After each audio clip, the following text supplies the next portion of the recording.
What a mess! It's such a trap. This whole race for progress just seems to end here, in a constant struggle where people are always running, and only running. And people are losing their paths. It's as though everyone is running away from themselves. It's like a barrier which isolates man from nature. But the isolation from nature comes only later. We have lost the human dimension, living only the society, without a center, without a core. If we want harmony with our nature, we have to get away from here. We have to go where man is poor externally and rich inside. We have to get away.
Jaisalmer, a city built around a towering hill in the middle of the Thar desert.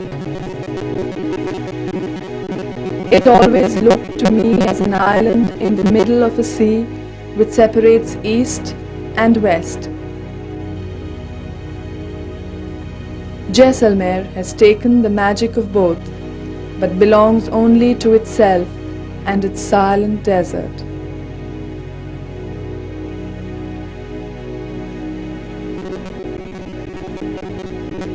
The fortifications remind us of a frontal post, yet the frontiers seem to be lost amidst the distances.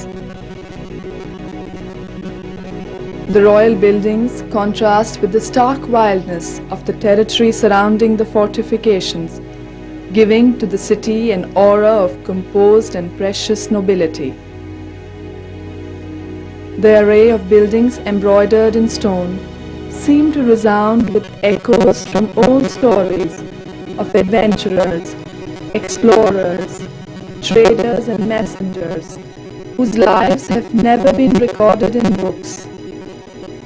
Yet they seem to animate the yellow sandstone with a mythic and mysterious life.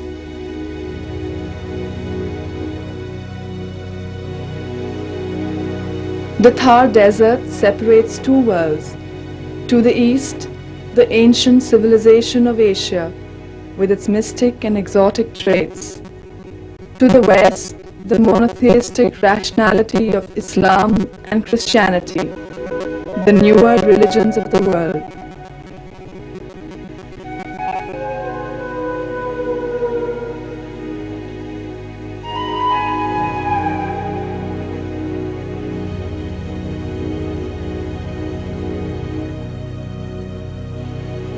For centuries, Jaisalmer has seen caravans cross this vast arid desert, trading spices, precious stones, silks. Yet it seems as if almost nothing of the spirit of the East has passed beyond this sea of heat and sand.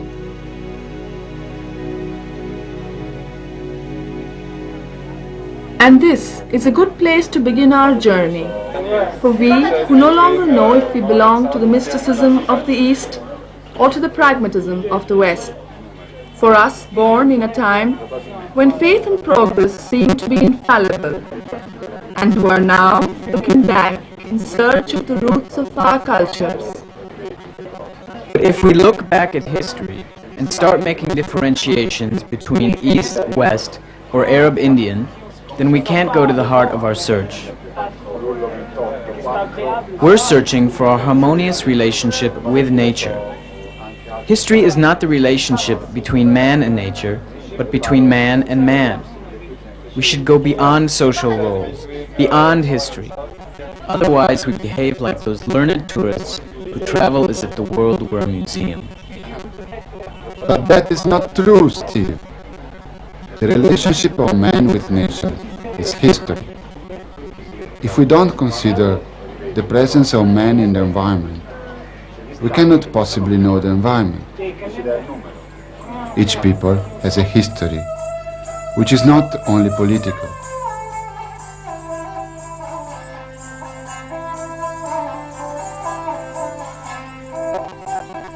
Each people has a spiritual character, a personality of their own, which is formed in a meeting between man and nature.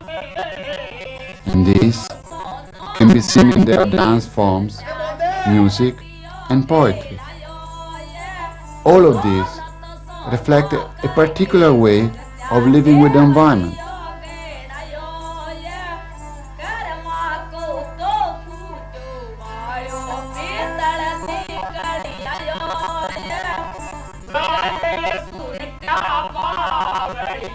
If we want to understand the reality of the nature here, we cannot just try to consume it.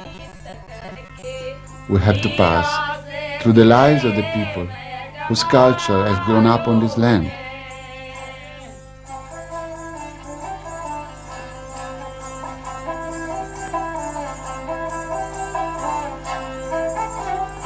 If we really don't want to be just tourists, then we must not search for some mythical virgin nature and try to be its first consumers.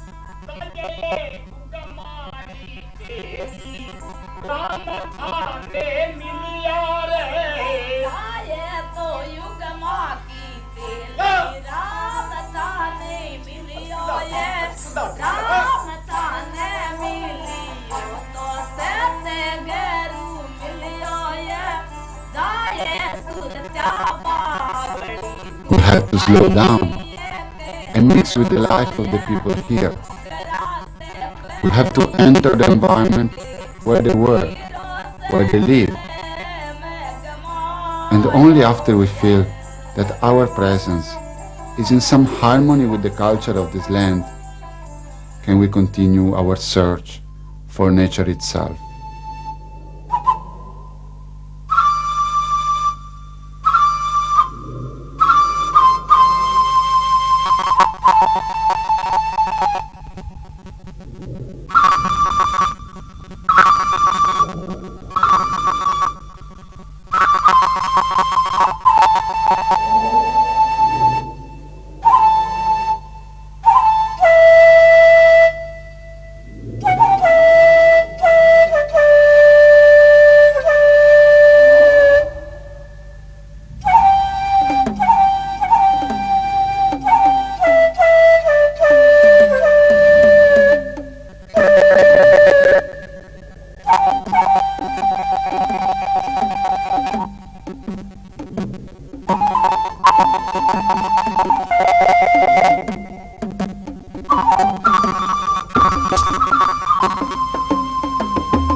It is in the desert that one realizes how much our lives are based on the companionship of other lives.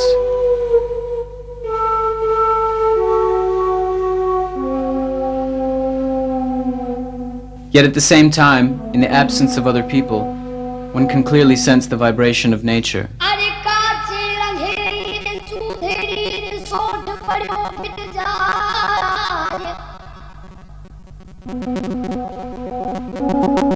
And that this vibration is not only in this place, but runs through each of us, binding us to all of creation. In our daily lives, it's difficult to remember, sometimes even to know, that we are all a part of this common life.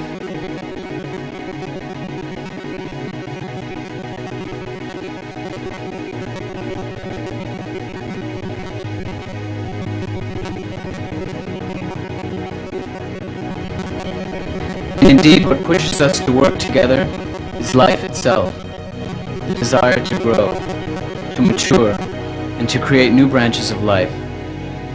And it is the same desire that makes us search for new horizons.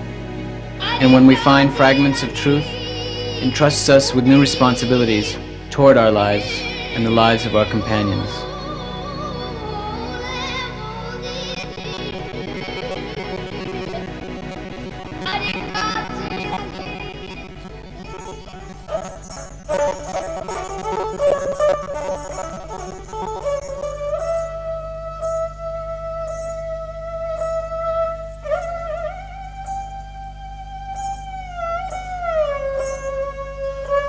I expected a village in the middle of the desert of Rajasthan to be so poor that life here could not have any elegance. I imagined that in an environment as hot as this, people would be so busy just collecting the essentials that they would have no desire to develop the beautiful and the comfortable.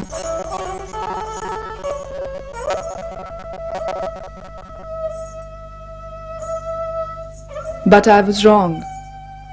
In fact, it seems as if the scarcity of commodities there has made the people more noble, more true, and the dignity, courtesy, and hospitality of the people there I have never found among those who live in great comfort.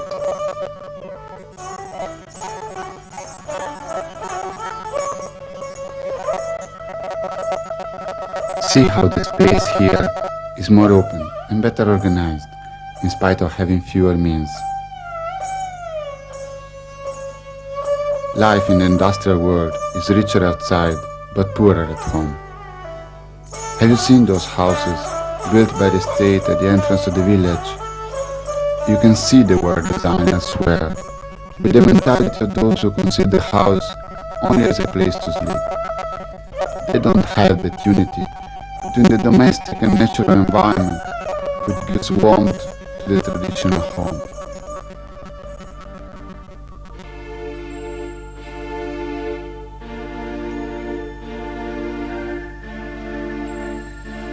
It must be this centrality in domestic life which conveys to the woman here the dignity which she enjoys.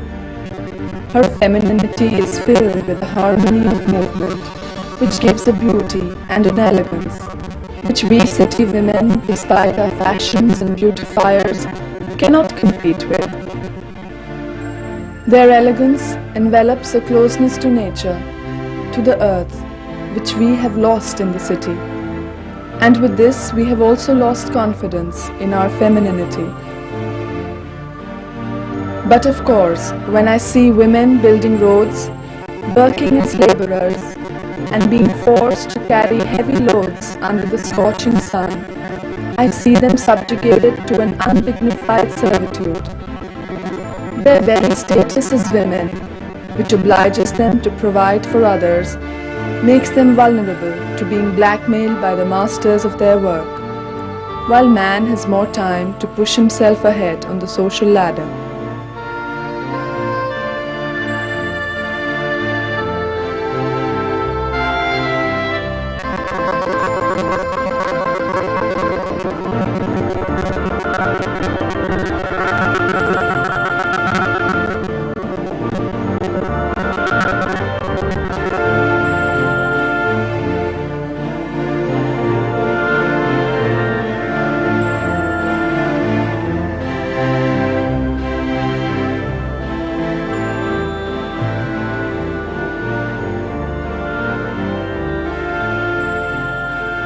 But the position of the woman also depends on the kind of work that she does. When I have seen her working in the fields, I have felt that, despite her fatigue, her work was not humiliating, but dignified. As if in the rural culture there was manifested a secret bond between woman and land, a bond hidden in the very roots of her femininity. But where I have seen something truly mysterious and magical was in the relationship of the woman of the desert with water. It is as though they both have in common the simplicity and the purity found only in that which is indispensable.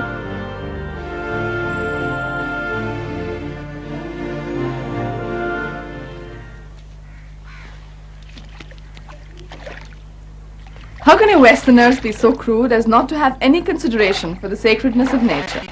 Look at them both. When you find water in the desert, so precious, so lovely, you just want to refreshen yourselves and enjoy it. It doesn't cross your mind that water is a divine boon.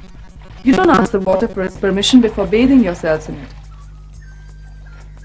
You don't ask the water to purify you. You only want to consume it. Around an oasis, we create temples for regenerating the spirit. If it were up to you, you would have made a tourist resort and destroyed its sacredness completely. Why do you think that to enjoy is to spoil? Okay, the West doesn't give sanctity to all of nature. But if we love it and want to jump into it, it also comes from the same natural urge to rejuvenate. We might exaggerate in our hurry to gain it, but you, who make everything so transcendental, spoil life, the pleasure of being alive. Nature remains sacred, whether you build temples or not. It's true that if our relationship with nature moves only through religion, then we fall prey to those who dictate through religion for their own benefit. And the West falls victim to the market of enjoyment. You see, if we cannot create new alliances between enjoyment and sanctity, we cannot try to recover the purity of nature, which has been taken away by those who should have protected it.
When we think of nature, we immediately think of life, as if life and nature were a single indivisible entity. But in the desert, we find nature's mineral body constituting almost all of her form, making us feel as though nothing could fragment the unity of this vast lifelessness.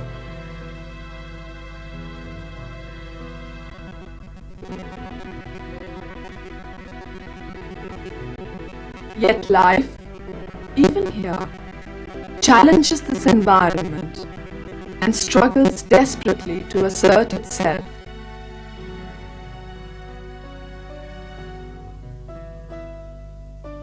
And life's struggle here, as in all its manifestations, is dependent upon two conditions: the solidarity of other lives and the availability of water.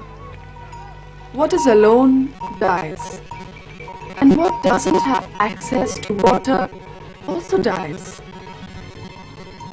The environment is a battlefield that is being colonized daily by life forms. And ecology teaches us that living beings are simultaneously in competition and in solidarity to transform this bare extension of matter into some complex edifice capable of sustaining life.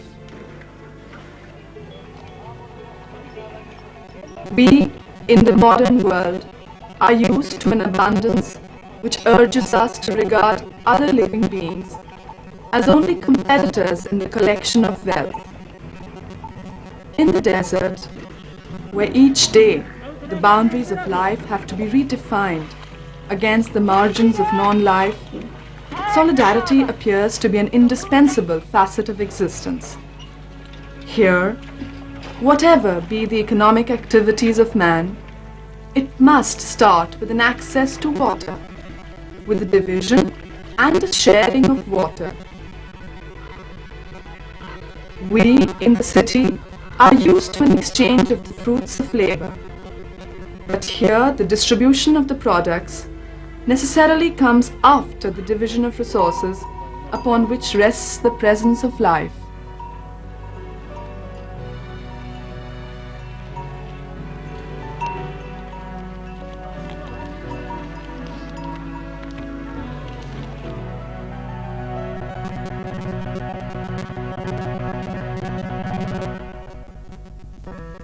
The limited amount of rain which arrives to the tar is just sufficient for one meager crop.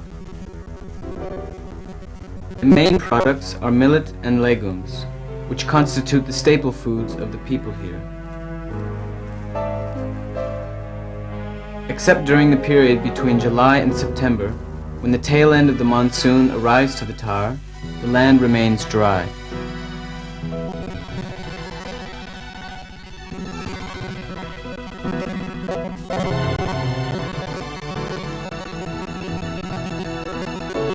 only where irrigation is possible, with water